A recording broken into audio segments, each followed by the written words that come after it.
د میدان وردګ ولایت د پیښو پر وړاندې چمتووالي ریاست د HHRD موسسې په همکارۍ د دغه ولایت د نرخ ولسوالۍ له 200 سیلاب ځپلو کورنیو سره د خوراکي او د پخلنځي د وسایلو مرسته وکړه.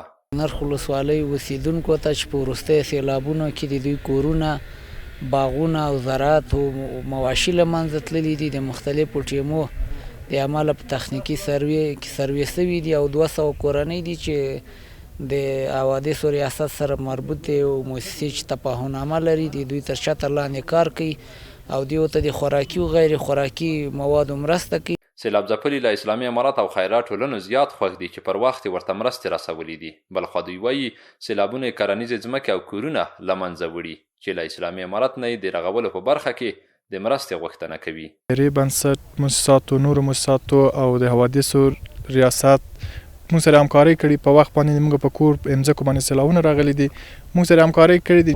غوښتنه همدغه ده چې اوس زموږ د کورونه په مځکې خو تللي له بینه موږ کورونه نه لرو، کورونه اوسېدو نه دي، ځایونه دي اوسېدو نه دي، داسې 15 کوره بیخي له بینه تللي دي. موږ دا کورونه د اسلامي امارت نه چې دا موږ سره کومک وکړي او دا موږ بیرته جوړ کړو. د ویلو د چونې وړاندې د پیښو پر وړاندې چمتووالي ریاست په همکارۍ مسلم هند موسسې د میدان وردګ ولایت 1500 سیلاب ځپلو کورنیو ته مرسته وویشله.